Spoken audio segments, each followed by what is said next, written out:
All right. All right. Well, hello, everyone. Greetings from the Firstbeat headquarters here in central Finland. My name is Benjamin Jensen. I'm the director of Firstbeat Sports North America, and I'll be your host for today's webinar. Today, we're going to hear from Sean Conaty. He'll present, and then we'll have a question and answer session.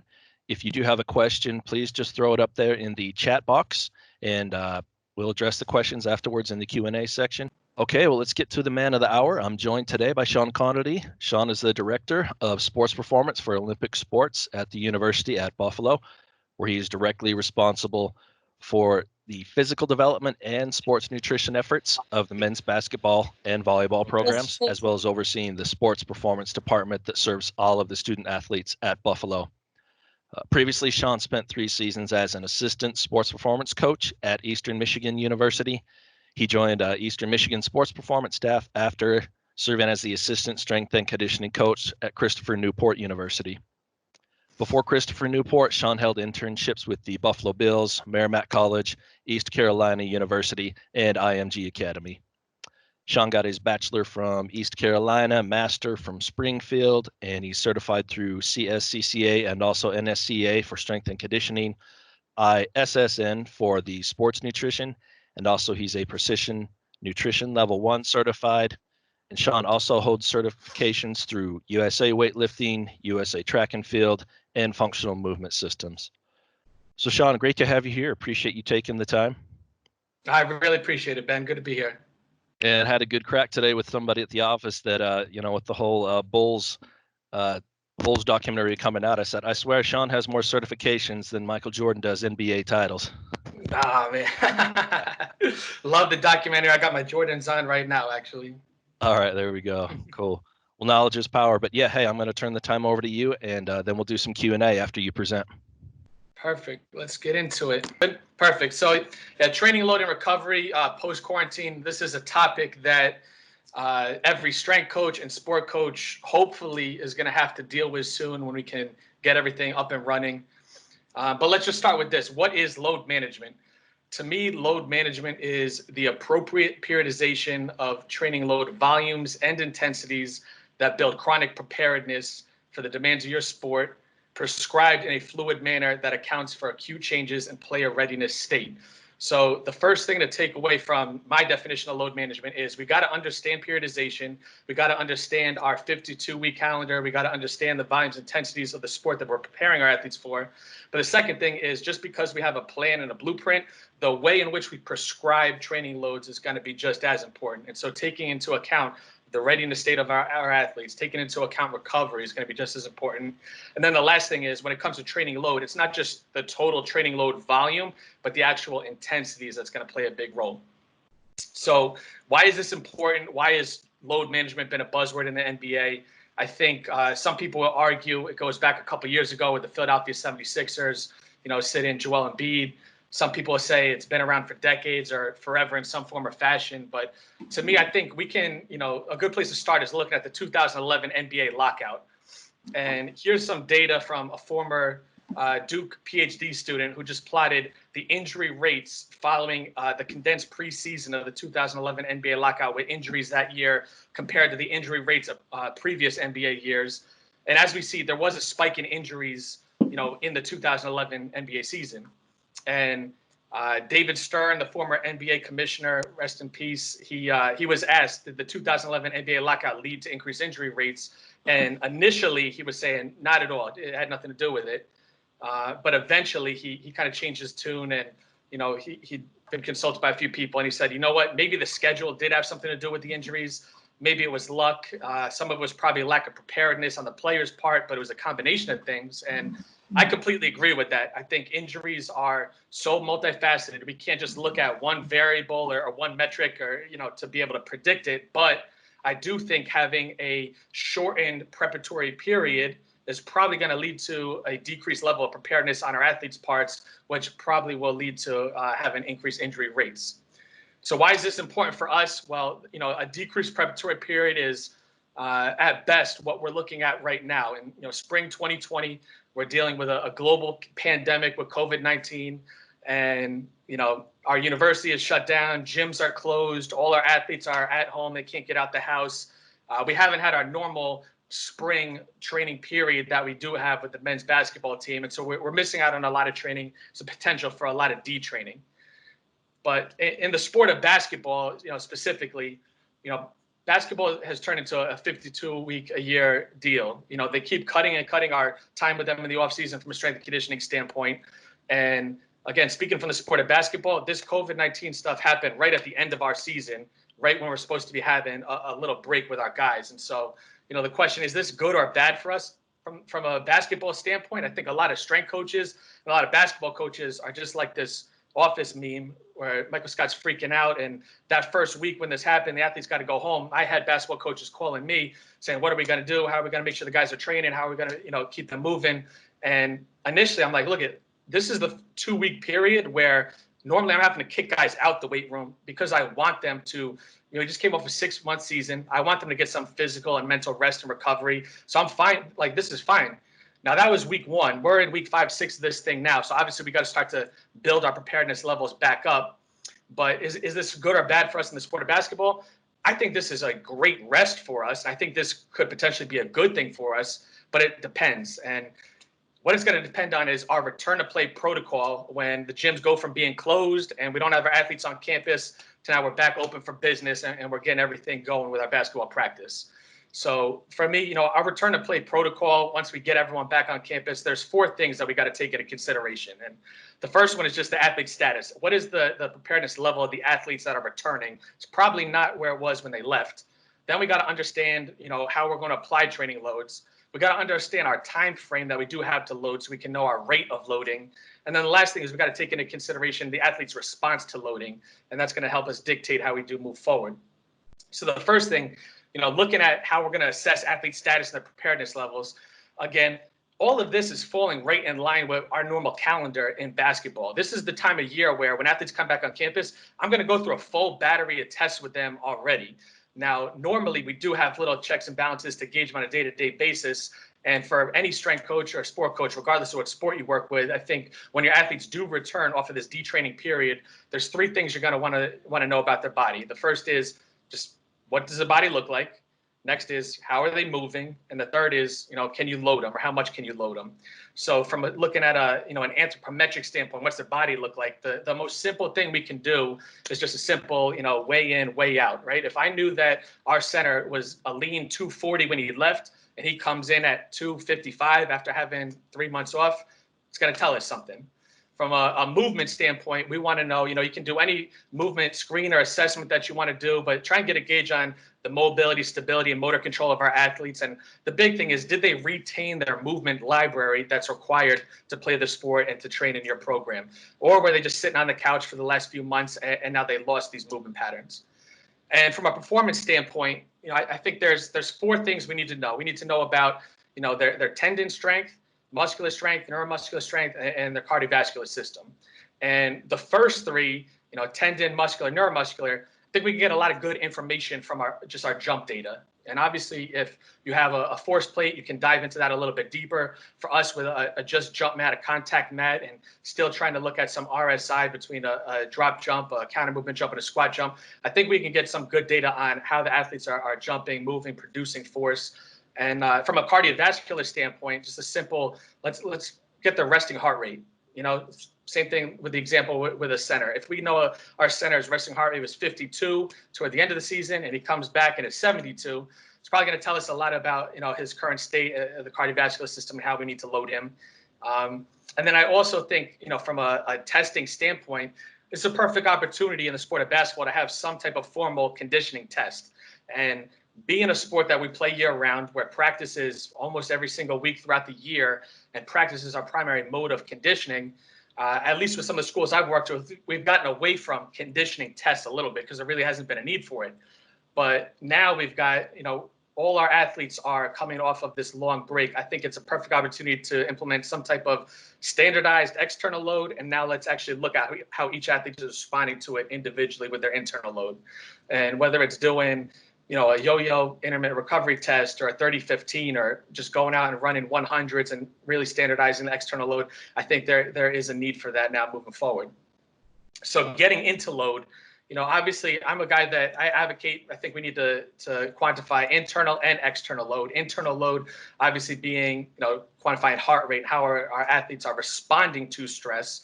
The external load being the work that gets done, and whether you're using accelerometry data or just actually quantifying those stressors from what are we doing from a conditioning standpoint, or what are we doing in the practice plan that's causing the external load, so we see the different internal load and breaking those both down into volume and intensities.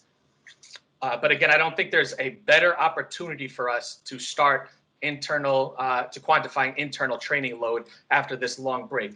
Every athlete is going to be in a different state of preparedness. And so for us to try and give them the same external load and expect them to respond to it the same way or be prepared to handle the same way is a little naive. And so here's just some sample data from a few summers ago of first week of the off season. We're out on the turf and we're running 100s. And so same external load, same distances the athlete's got to run.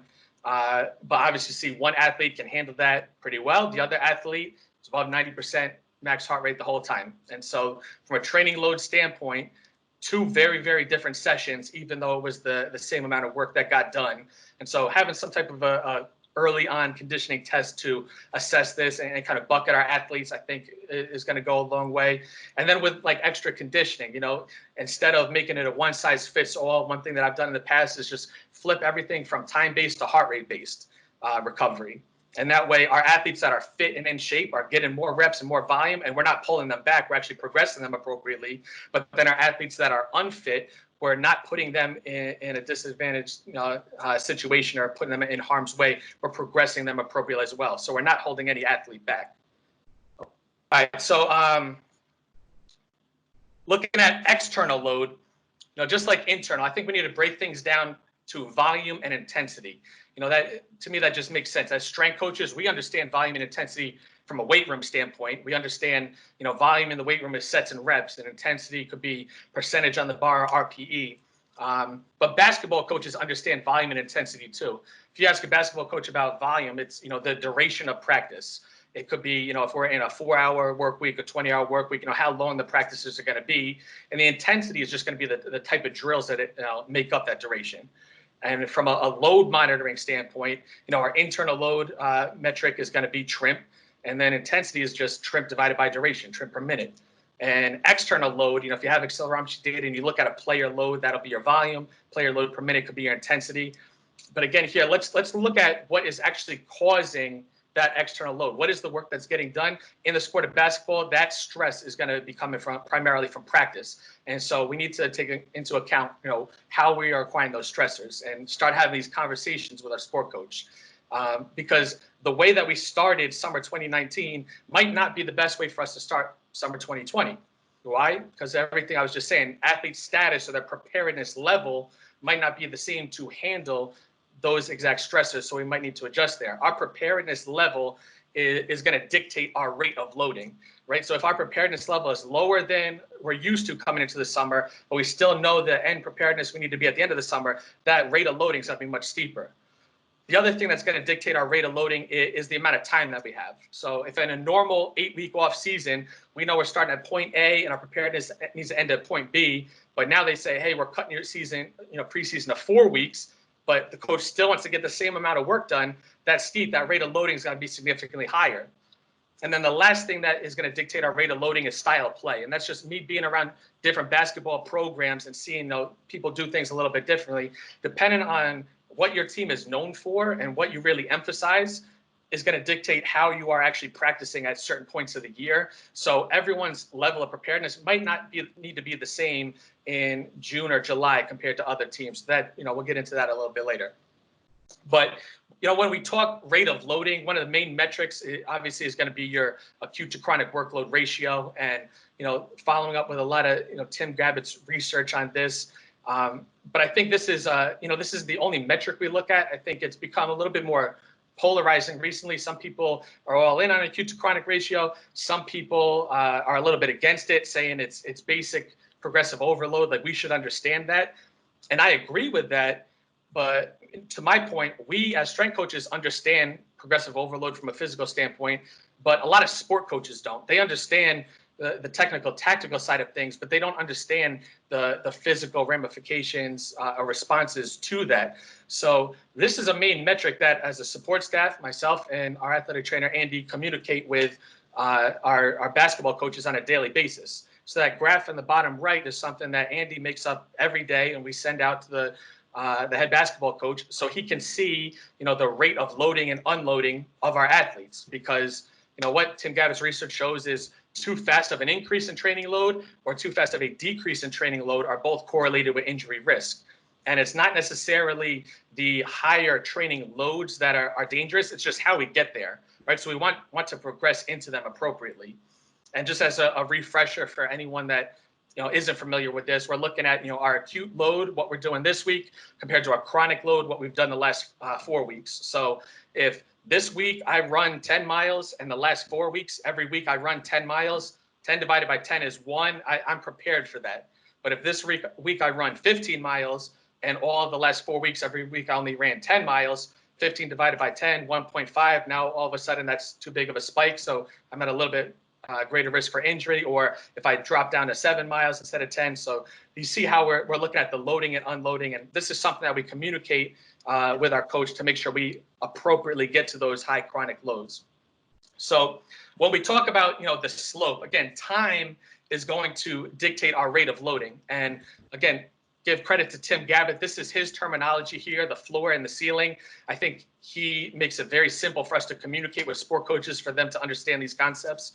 So when we talk about the slope, really that's our acute to chronic workload, is how we are achieving the higher training loads and that higher level of preparedness. The floor is our initial level of preparedness. The ceiling is our level of preparedness that we need to be at preseason practice, or for us to play games, or whatever it is to handle those volumes intensities at the highest point of the year.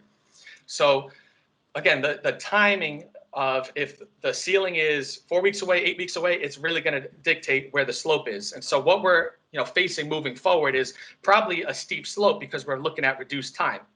So how do we increase time then to move, to decrease the slope? Well, first thing we can do is we can move back the date we reach the ceiling. So in this example here, if our normal off season is June through August, but it's too steep of a slope to get us in peak condition in August, we can move back our peak level of preparedness to October. So we slowly start to decrease the slope. We're just progressive overloading at a more appropriate rate, staying within those acute to chronic workload ratios to get to that higher level of preparedness at a later date.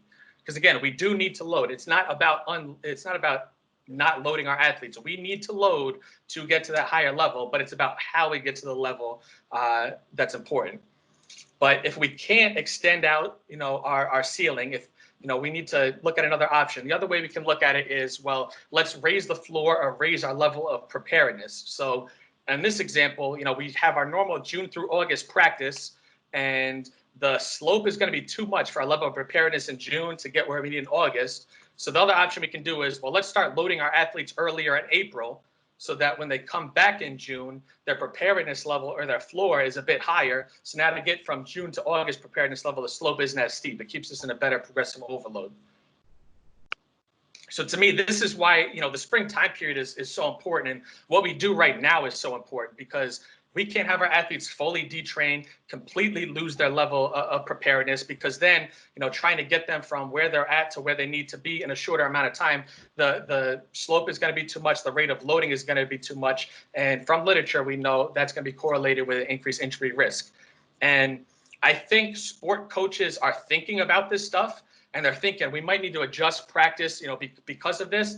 But what I think the mistake that's going to happen is, if they don't really follow good protocols and do some baseline assessments of where their athletes are at, or even truly load up their athletes currently, while we're in quarantine, what's going to happen is coaches are going to think they're doing the right thing and having a moderate slope with their athletes because they think their athletes are at a certain preparedness level. But in actuality, they're probably at a much lower level of preparedness. So even a coach adjusting their training plan and trying to follow a good acute to chronic workload ratio, it's probably still going to be too much loading for the athletes if their preparedness is much lower than where they think it needs to be. So What's the best approach for you to decrease the slope? Is it to push out the level that you reach peak preparation? Is it to start loading earlier to raise your level of preparedness? It's probably a combination of both, right? But this is, to me, where it's style of play and program specific. Each team that you work with is going to require their athletes to be at different levels of preparation throughout the year based on how they set up their practices. So I chose these two pictures here. On the left is my last off season with Eastern Michigan. On the right is my first off season with University at Buffalo. And those off seasons were completely different from one another because of the way that we set up the loading with basketball. And if you look at the style of play, they are completely different. So on the left at Eastern Michigan, we wouldn't do any team practices in the summer. It was all individual skill work. And I took up a huge chunk of the hours for actual conditioning with our guys. We had a much longer period of general conditioning and me getting the guys ready to be able to handle team practice loads in September. Now at Buffalo, it's a much, up and down, faster pace, team that gets up and runs. And so in late June, they start up with full team practice, and it's full go. So as a strength coach, we need to make sure they are prepared for much higher loads in late June. And my general conditioning has to happen much earlier because now we're getting into very specific conditioning early in the summer. And I kind of, the general stuff that I do kind of takes a back seat. So the style of play and loading becomes much different. But the other thing that's important is, what are we getting in shape for? What are we preparing them for? And this is going to, help ease the slope a little bit too. Are we getting them in shape for practice, or are we getting them in game shape as strength coaches? And to me, we just as strength coaches need to get our athletes in shape to handle the demands of practice and then keep them on the court and healthy. And then practice is going to get them in shape then for the game.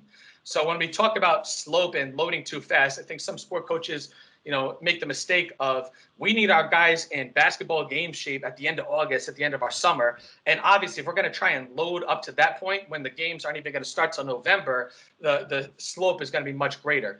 All I need to do is know what are the volumes, intensities they need to be prepared for at certain points of the year from a practice standpoint, give them the general tools to then go out and be successful on the court, and then get more specific conditioning in the later stages of practice, and especially in our preseason. So now they are actually in basketball game shape.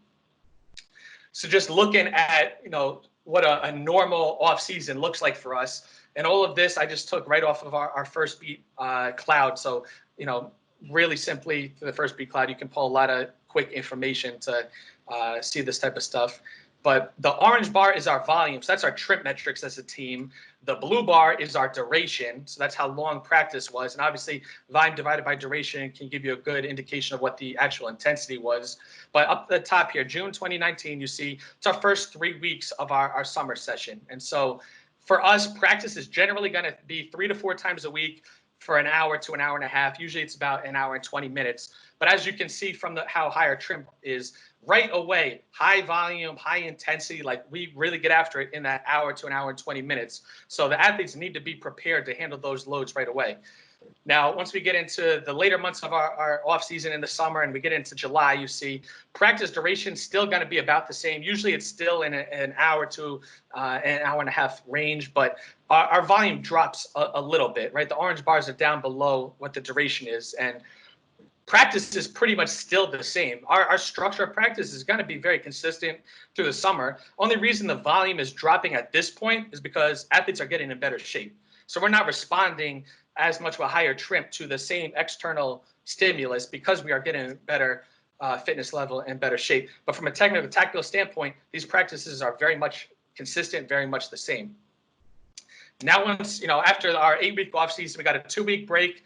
Athletes come back through September, and then we really get things ramping up with our preseason in October. And so looking at September, practice, generally it's still the same. I'll be a little bit shorter, but still like an hour to an hour and a half kind of time frame. And here we see volumes are still a little bit lower, intensity is a little bit lower. So the reason for this is, number one, we've retained our fitness level, so we're still in good shape. But now as we move into September, if you look at the technical, tactical side of practice, it's a little bit slowed down. It's a little bit more teaching. We're implementing a little bit more of our tactics and our plays. So it's more standing around and learning. The intensity is going to drop a little bit for certain segments of practice.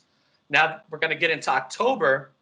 where here it could be a 2-hour practice, it could be a 3.5-hour practice. It's almost every single day, and it's high volume, high intensity. But so athletes got to be very prepared for this. As a strength coach, I got to make sure they are healthy and ready for preseason. This is when we get very specific with our conditioning to get them in game shape. But the important thing to note is if we have a 2.5-hour practice versus an 1.5-hour practice, for the majority of that practice, it's going to be the same stuff, just that extra allotted time. We're going to go live, and guys are going to be 5-on-5 full court, half full, our highest intensity of training and our most specific form of conditioning. So that's the only difference with our preseason. Now, once we get into our in-season period, again, in early November, December, that's our non-conference schedule. It's very different than our conference play. Non-conference can be all over the place. You can have back-to-backs. You can be in preseason tournaments, all this kind of thing. But our loading from a practice standpoint to get us game ready is still pretty much the same, whether we're in non-conference or non-conference. We follow kind of like a stair-step model where if we're coming off of an off day, we're going to stair-step down into our next game. If we don't have an off day between games, we're going to then stair-step up into our next game. Meaning, if you look at Saturday, November 2nd, top left corner there, that was our last preseason scrimmage. We had 2 off days. Now we got a 3-day prep, 3-practice prep into our first game. So we have, moderate to high training load. On Thursday, we drop it down, lower volume, then we go right into our game. And now there's no rest. We got 2 days of prep to get into the next game. So we start low volume, higher volume, bounce right into our next game. That Tuesday, the 12th, really was an off day. A couple guys were in for treatments, but the team had off. So coming off of an off day, then we're going to stair-step down into our next game. So higher volumes, drop the volume before a game, go right into our next game. And the same principle applies when we have our conference play. So in our MAC conference, usually we're going to play either Saturday and Tuesday, or it might be Tuesday, Friday games. But the same principles apply. Looking at the bottom left, Thursday the 16th, we have a higher volume practice. We drop it to a lower volume practice, go right into our game. Now there's no days off from Saturday to Tuesday to get ready for our next game, so we stair-step up. Lower volume practice, higher volume practice, right into the next game. Same thing, stair-step up. Lower volume, higher volume, stair-step up. Then we get an off day, and so now we have an off day. So then now we stair-step down into our next game. Coming off an off day, we're a little bit more fresh. We can go harder. We can drop the volume, go right into the next game. So how does all of that, knowing how we structure our physical, training loads from a tactical standpoint of practicing games under normal circumstances, how does that match up with what our current plan is for this offseason? Well, obviously the first thing is plans are changing on a weekly basis, even just from a strength and conditioning standpoint. I had one plan one week that NCAA comes out and says, nope, strength coaches can't do that. Okay, we got to scrap that. Got a plan the next week. Nope, strength coaches can't do that. All right, we got to scrap that. So we don't know how long we're in this break for. But we do know that we're going to have to follow these protocols and look at, assess where the athlete's baseline is, and then, look at everything moving forward. So this all could change, but conversations I've had with our basketball staff, the very first thing is, these 2 pictures here. On the left, we've got Rondo. He's in our practice facility, playing 5-on-5 with the guys at like 10 o'clock at night. And his friend took a snapshot of this and threw it on Instagram, and I put it in the presentation. On the right, we've got David Skogman jumping over our manager Q in our practice facility at 2 a.m. right after our road trip. They put it on Twitter, so I threw it in the presentation. And so I say that to say, it's a gift and a curse. We've got guys that just love the game of basketball, that love to get extra work in, that get open runs in our practice facility at all hours of the night. And I think that's made us very successful. But when we're coming off of a quarantine situation where guys can't get in the gyms, and there's going to be some detraining, regardless of how much we're trying to keep our preparedness level from a physical standpoint up. As soon as guys get back on campus, they can't wait to get back in the gym, and they're going to get all these extra reps in. So talking to the coaching staff, one of the first things that we're going to do initially is we got to limit our open gym hours, because if guys are right away coming off a detraining period and trying to get 5-on-5 open runs in at 10 o'clock at night, again, that's more specific conditioning and loads that they could get that they might not be prepared for. And also, as coaches, we're trying to monitor and keep track of training load. This is going to be accumulated training load that we're not even accounting for. So we're really trying to preach to our guys that initially got to follow the process. And at first, we're going to limit the number of open hours that they can get so we can get a little bit more general touches with them.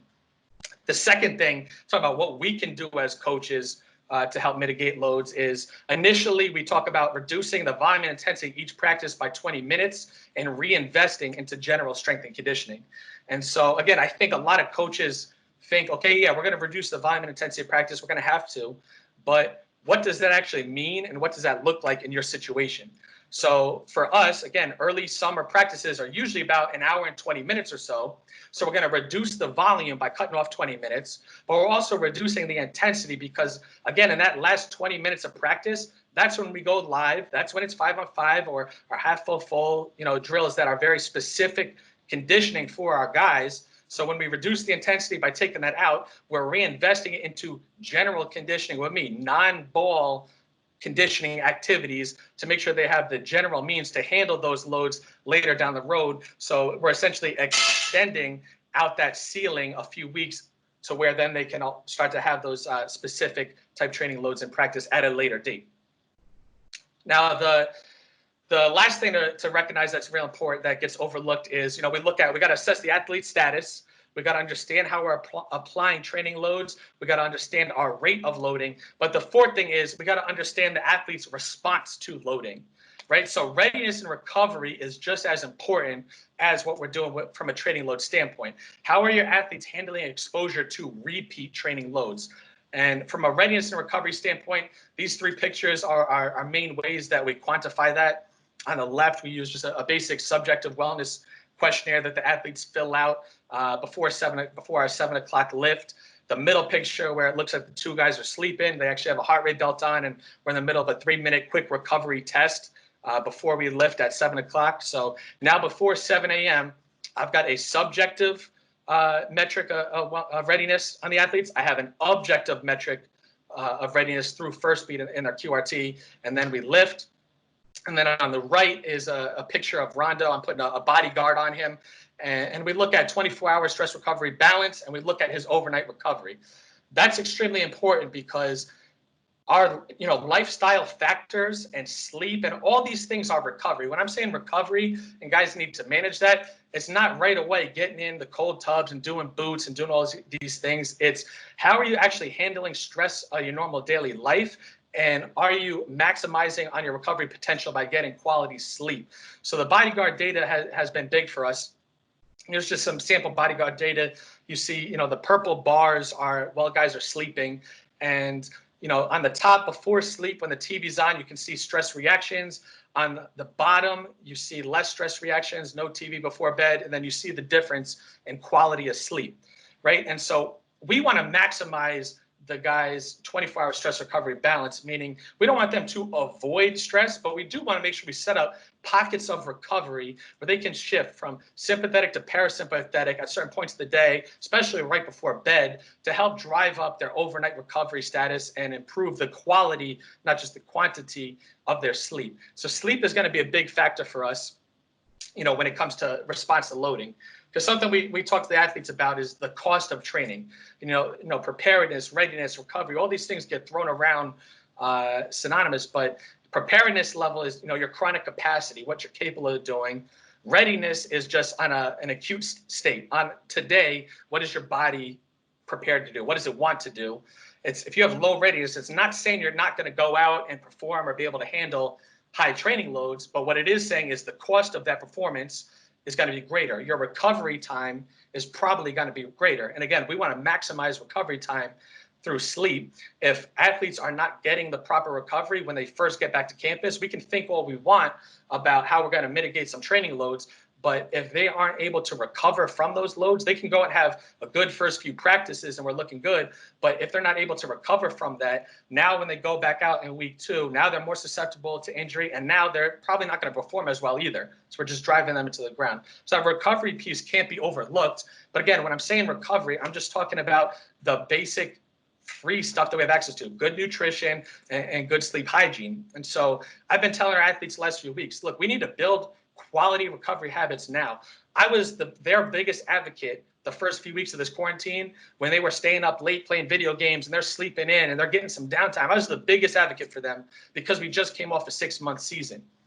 But where we're at now is if you're still not having a good sleep cycle and you're up till 5 a.m. playing video games and sleep until 2 p.m.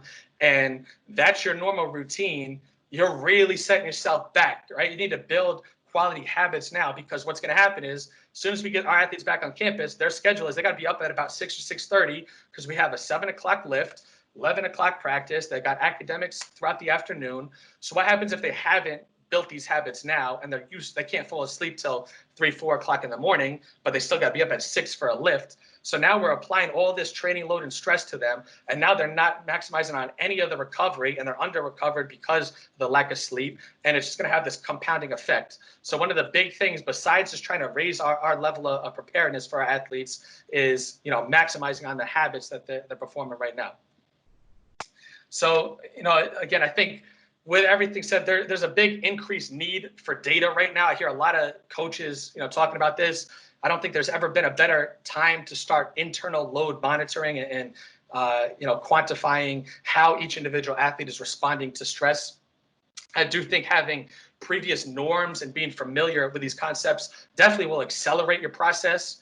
And another thing a lot of coaches have been calling me about, and I've been telling them is, what if you're on a budget and you don't have money for any of this stuff? Well, I think wellness questionnaires and session RPE, when used properly, can definitely increase communication and help gauge readiness and training load, within your athletes and your team. And that's a mistake I made early on. Is I worked, intern with different organizations that had all the technology and all the gadgets. But then when I go get a job at somewhere that doesn't have that, I thought, man, I can't even apply anything that I've been doing. But what I missed the boat on is learn these concepts, learn what you're trying to capture, and then there's going to always be a way for you to kind of figure it out within your situation. So just to wrap up everything I've been saying, have a plan. We have to assess. That's number one. Then we got to communicate what we found. We got to be able to prescribe different loads, and then we got to reassess. We got to see how the athletes are responding to that load. And my final thought is, does your normal system or infrastructure account for unforeseen variables? So everything that I just said is pretty much, it's our normal system. It's not a COVID-19 action plan. We always are going to be assessing athlete status. And again, from a basketball standpoint, yes, this time of year we do go through a full battery, but on a daily basis, it doesn't matter when it is, we look at the individual athlete status. Myself and our athletic trainer have good communication with our sport coach about how they are prescribing training loads. We understand the rate of loading and what we want to get out of each practice within our annual plan. And then on a daily basis, we are looking at the athlete's response to that load. So it doesn't matter now that we have a shortened time frame or we have a detraining period or what it is. This is just our normal structure, and so it's not throwing anything off too much.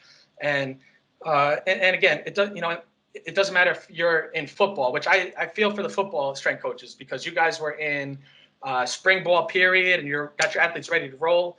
Now you have this big break, and now you're really going to have a condensed off season, and you got to have them ready for games. Definitely different, but the principles still apply. From a basketball standpoint, though, again, I think this is falling right in line with our annual calendar. The guys needed a break; they got a break.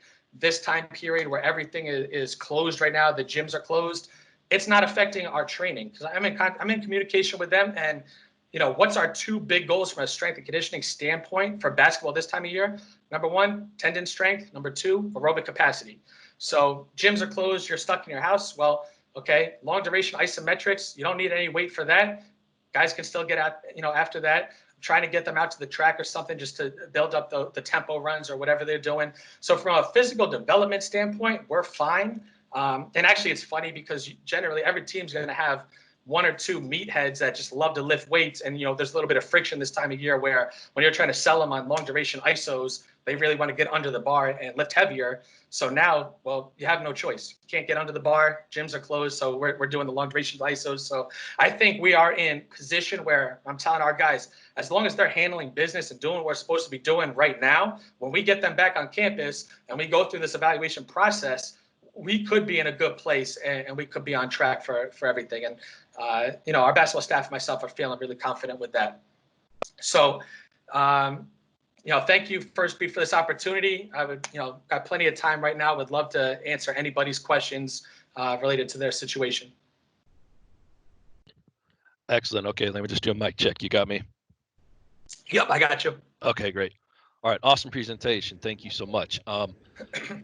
So yeah, actually, first question I wanted to fire away with is, and you did touch on it a bit, but it was interesting with, I've seen some coaches chatting on Twitter about the NBA and this resting players, limiting their load. We haven't seen a whole lot of that till the last few years. And one of the interesting comments was they said, Jordan didn't do any of that and he was fine. Kind of how do you play that one off? Oh, 100%. That's a great question. And I think, so if anyone watched the documentary this last week in episode 1 and 2, in there was an interesting segment where the Bulls organization, Jordan came off a foot injury and they were limiting his minutes, 7 minutes in the first half, 7 minutes in the second half. And they were doing that for an extended period of time. And, that could be looked at as what the media calls, our traditional load management and resting players. But let's be honest, that wasn't load management. That was tanking. They were trying to keep Jordan on the bench so he wouldn't play and perform, so that they could lose, they could get a higher lottery pick. And Jordan was very vocal that that's not what he does. He's a competitor. He says, they pay me to play all 82 games. So with Michael Jordan, if you look at my definition of load management, I think Michael Jordan understood that completely, because what I say load management is the proper periodization of training load, volume, and intensities to prepare you for the demands of your sport. So if he's going to be prepared to handle 82 games, Jordan's going to make sure his level of preparation and preparedness going into that is at an all-time high.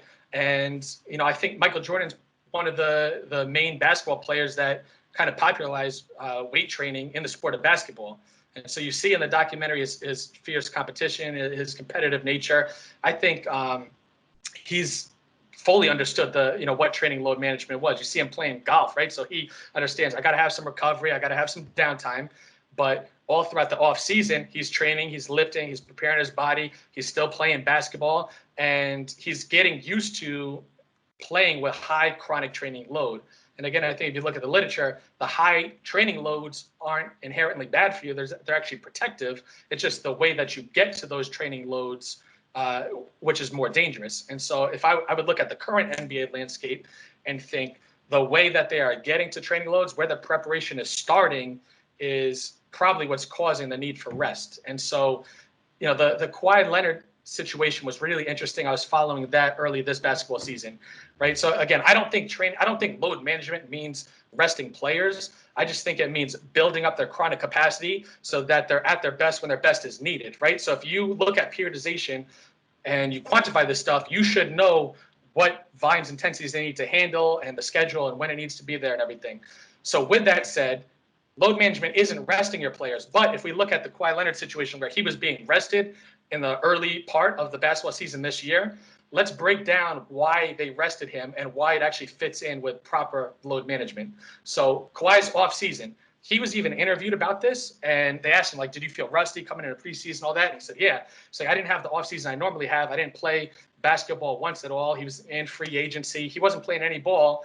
And all of a sudden, their preseason now starts in the end of September. And in the first week of October, they were in like Hawaii playing preseason games. Other people are preseason in China, Canada, all over. So in the NBA, you have just a couple weeks, then you start playing preseason games.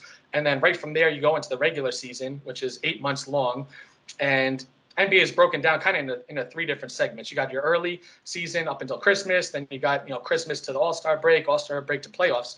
Well, that first third of the season for Kawhi, after he didn't train in the offseason, his preseason was a week and then right into preseason games. And now you're in your first segment of in-season period. That in-season period, they had the most back-to-backs that they had out of all of the 3 segments, the most traveling. So it was a very high volume period when his chronic preparedness was at its lowest. So from a load management standpoint, he probably needed to sit out and rest to keep building those chronic loads. And I would argue if you were to flip his schedule where that segment was in the back third before playoffs, hopefully you loaded him enough where his chronic preparedness, he didn't need to sit out and he was ready to handle that. But to me, when I look at athletes' status and their preparedness level with the loads they need to handle in an annual continuum, that kind of makes sense to me. But I think that's where the load management gets it's resting players, it's sitting out, and it's all this stuff that the media is portraying it. That's not what the principles are. And hopefully I was able to kind of convey that a little bit today. So they really, excuse me. So they really, instead of just looking at that short, small part of the picture, like you mentioned, they really have to look at the entire story of what's going on. That they're looking, for the entire season, not just this little segment right now. No, that's great. 100%. Yep. Okay, we did have a question that came in. What conditioning assessments have you used or found to be the most helpful with your basketball guys? So we do the yo-yo intermittent recovery level 2. So I've used that just kind of as a baseline. I think going out on the turf and just running 100s, like I said, from everyone has the same external load, and now we can look at the internal load, has been beneficial. Our basketball coach likes us doing the 3-minute drill or the Celtic run, which is, I guess, popular in the NBA, where guys will get on the baseline and it's 3 minutes. They're up and down the court as many times as they can, and you count the different amount of laps that they got. And that's something that's easy for basketball players to go out and do on their own. There's something called like the best test, which is like a basketball specific conditioning drill. It's a very extensive setup, but I used to do that at Eastern Michigan. I thought that was very specific to the movements and the training loads and heart rate zones and stuff that they would see in practice. So I thought that was a good test. It was a little bit more of an extensive setup, so I don't think it's very, very practical. But again, I think the yo-yo intermittent recovery, the 30-15, all those give you a good general baseline of where your athletes are at. But then the most specific conditioning they're going to get is in the sport of basketball. And we try and keep our specific conditioning specific with basketball. But if we're talking specific conditioning from a strength and conditioning standpoint later in the year, like that 3-minute drill or running 17s or doing something like that, we can add in, but nothing's going to really replicate the sport itself and guys going live and playing live basketball. Mhm. Okay, next question. So by heart rate recovery, are you watching during the activity for resting heart rate, or how quickly they return to a base heart rate? For sure, yeah. So especially if we're doing like a conditioning session with me, and we have a 2-minute water break, I'm looking and I'm making sure that guys can drop their heart rates in that 2 minutes. So I am looking at actual heart rate recovery, and so I think having this data is great, because then you can retroactively go back to and see, here was the guy in week 1 versus week 4 versus week 8. If we're going to do the same segment of conditioning or even a more extensive warm up that might be 20 minutes, and then they get a quick water break, you can see the different heart rate recovery and actual recovery for them being able to drop their heart rate. But then from a heart rate recovery from like a prescribed standpoint, on the back end of conditioning in the past, I will flip it from time-based to heart rate-based. So I'll have the monitor out and I'll be like, all right, guys, you can't start your next rep until you're in the blue. So looking at the square, as soon as they hit the blue, boom, they hit the next rep. And so obviously it gives a little bit more time for those that are a little less conditioned to get the heart rate down, to get their next rep. The guys that are in more shape are going to get a little bit more volume and reps there, and it's going to progress everyone at an appropriate rate. Okay, cool. And this one actually comes in reference to D1 soccer, but I think it's quite applicable for you too, because your preseason and everything up till January, when you get into conference, you don't have that whole set schedule, where you're playing on those exact dates every week. So if they've got a Friday, Sunday split of soccer games, how do they adjust from going from a Friday, Sunday to the next the next time they have is a Saturday and then the next Saturday? Yeah, and I mean, in the past when I worked with soccer, we would generally try and get out on Saturday in between games and get some light aerobic work in, tempo runs, light touches on the ball, and then go in, give them an earlier break at the beginning of that next week. And then, like I said, kind of do that stair-step approach where we'd hit some higher training volumes, and then we would drop the volume before the game to, load, right, and make sure that they're at their best for the game on Saturday. So I think the stair-step kind of approach where, you're going to go low and then build up if you're like in a very condensed period between games works. And then coming off of an off day, if you're able to have it between games, you're able to hit some higher loads and then kind of scale down to the actual game. Okay, cool.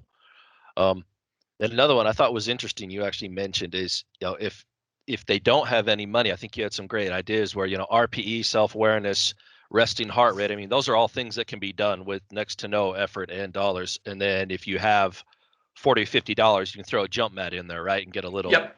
contact time. 100%. No, I think, with no money, from an assessment standpoint, obviously looking at body weight, looking at resting heart rate are just two quick things where we can definitely get a gauge of where our athletes at and how we're able to start loading them. And then from a training load and recovery standpoint, without any fancy tech, just making a Google form and connecting it to a Google Sheet, you can get a lot of information from a subjective wellness questionnaire and then a post-practice session RPE. And so when you do it, correct, it gives you really good data and insight to compare their readiness state with the amount of loading that they're getting. And I've talked about this in the past. I think, especially in the sport of basketball, the external load is really coming from practice. And who's in charge of practice is the basketball coaches. So the basketball coaches aren't as well versed from a physical standpoint as they are with the technical tactical side. So as strength coaches or physical preparation coaches or whatever we want to call ourselves, we can provide a service to them where we can help mitigate that lack in knowledge and show them the physical side of things and how we're progressing it. So something I had done in the past is I'll do the session RPE with the coaching staff and I'll do it with the players, and then we'll look at the difference. So the coaches can go out and say, coaches, this is going to be high, moderate, or low intensity practice. And they'll say whatever they think it is. They could say it's a low intensity practice, but then all the session RP from the guys come back and say it was a high intensity practice, or vice versa. Coaches might think it was real intense. Athletes might not think it was that intense, but all the data then is doing is helping to bridge that gap and drive communication and understanding with the sport coaches of how we are actually applying load to the athletes and how they are responding to it. Okay, great. Had another good question. So obviously you do run the quick recovery test, but they asked, if you do run the quick recovery test, do you run it on game day? If so, when do you run it on game day? We have not done it in the past on game day. I mean, there definitely would be value in it. For us, just part of our system is anytime we lift, we do the quick recovery test, and we separate lift from practice. So lift is at 7 a.m., practice is at 11 a.m. So it makes it really easy for me in our system where, by 6:45, guys should be in the locker room and there's like a little breakfast snack for them. Before 7 o'clock, I'm in the locker room and they're already filling out their subjective wellness questionnaire, sitting at their chairs. They got their heart rate belt on. Then we take 3 minutes for them to do the quick recovery test. They take the belts off. We jog to the weight room. We get our lift. We go about our day. So that's just part of our system, how we make it. It's first thing in the morning and it's a consistent time frame. If you were to do it on game day, if we were to do it on game day, just thinking on the road, we always have breakfast at either 9 or 10 o'clock pre-shoot arounds. And so it'd be easy to grab guys right before breakfast in the hotel and have them sit there or lay down and knock out a 3-minute test. But I think 4 different teams now I've used Firstbeat with, and kind of the nuances of the way that we've applied the quick recovery test or how we were going about collecting data was all different and kind of predicated on that coaching staff and their schedule and everything like that. So you just got to play around with it. Yeah, so definitely the practical application is pretty important as well. 100%. Kind of on that same note, this is always interesting between programs and coaches that I see. Do you actually allow the players to see their quick recovery scores every day? I do. I think I want the athletes to be around the data and, again, use it as an educational piece. So to me, the best form of buy-in is, when guys do the quick recovery test, now they're getting up, looking at the computer, and they're competing with each other to see who has better recovery, or the guys that know they were up all night doing whatever, they come in and they got low recovery.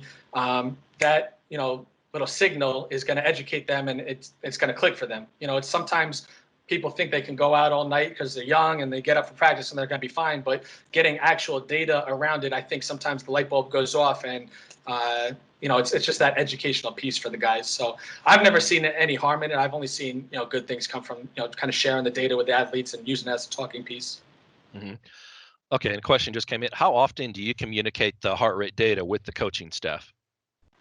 That's on a daily basis. Again, the main metric that we like, so with basketball coaching staff, they've been using the system for a bunch of years. So our coach understands trimp data, and he understands what the physical cost of practice is. He understands volume intensity. He understands all those things.